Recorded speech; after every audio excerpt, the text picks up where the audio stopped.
Hi, it's Chuck Kent for Lead the Conversation. I'm here in Washington, D.C. today at the National Council of Nonprofits, speaking with their Chief Communications Officer and Chief Operating Officer, Rick Cohen. Rick, thanks for joining us today. Thanks for having me, Chuck. And I wanted to stop by and chat about trends in nonprofit thought leadership.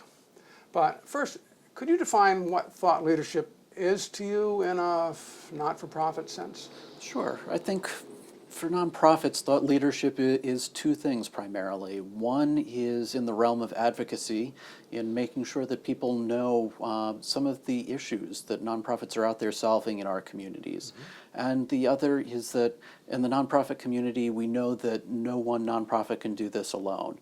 We need to work together. And thought leadership enables a nonprofit to share some of the things that are working so that other nonprofits and frankly for-profits and governments and everyone else can benefit from some of the things that a nonprofit has learned along the way as they try to solve some of the problems in our communities. So it's partly putting thinking out there, but also engendering conversation? Exactly, because thought leadership it's not just telling somebody, it's not just teaching, it's a conversation.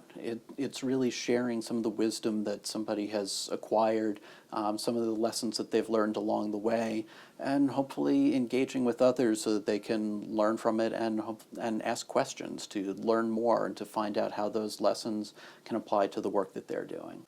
Do you find that it's also, if you're talking about engendering conversations with a larger community, beyond the not-for-profit sector, do you find that there's a learning factor? Or is this a good chance for nonprofits to get out and hear what other people are thinking about them or about what they're trying to do? Oh, absolutely.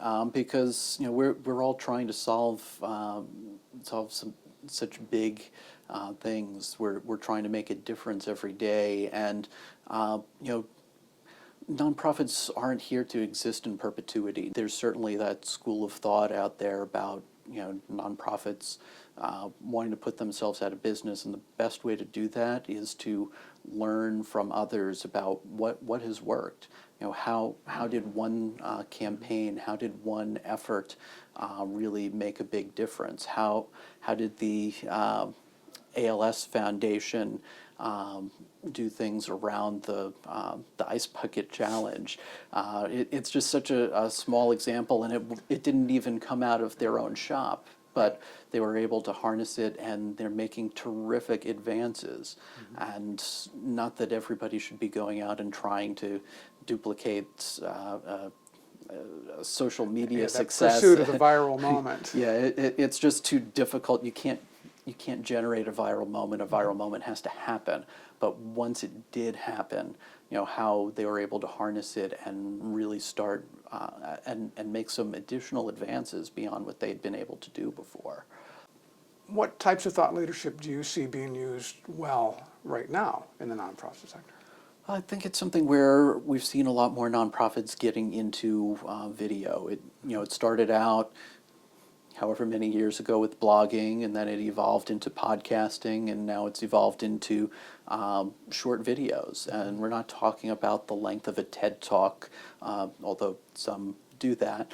But actually our member in Delaware, the Delaware Alliance for Nonprofit Advancement, does a Mission Minute, just sharing some of the things that nonprofits should be thinking about when it's with their board of directors or fundraising or advocacy. So blogging has been adopted widely. Video is coming on strong. What sorts of thought leadership content would you encourage organizations to use more that they might not be doing now? I think there's still a ways to go on video. It's something where people do enjoy, especially when you're talking about nonprofits, they enjoy seeing the work in action. They enjoy seeing the people in action, which is something you don't get in a blog post. Right. It's something you don't get in a podcast. And it's a way to really demonstrate the impact that the organization has had, in addition to sharing some of what they've learned, some of the expertise that they have. And so that's really kind of the direction we see more going in, especially as it becomes easier and easier to share quality video. you look 10 years ago, maybe more than 10 years ago, where you really needed a big production studio to make something happen, and now you can shoot a high quality video on an iPhone. Right. You don't need to buy additional equipment for the organization. You just take your phone out of your pocket.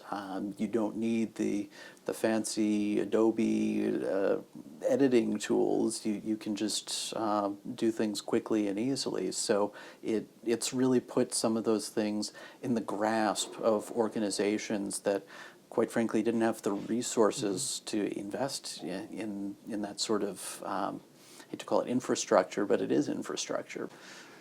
So talk to me a little, if you would, about who should be involved in thought leadership in a not-for-profit. Well, I think the easiest answer is the CEO or the board chair, but really it can be anybody. It can be somebody who's leading one of the programs that the organization does. It can be somebody in operations. It really can be anybody who has something to share with others. And so it really is something that kind of opens things up for a nonprofit to have more than just one or two faces to the organization, to show the community just how many folks there are that are really kind of making a difference and who have that wisdom to share.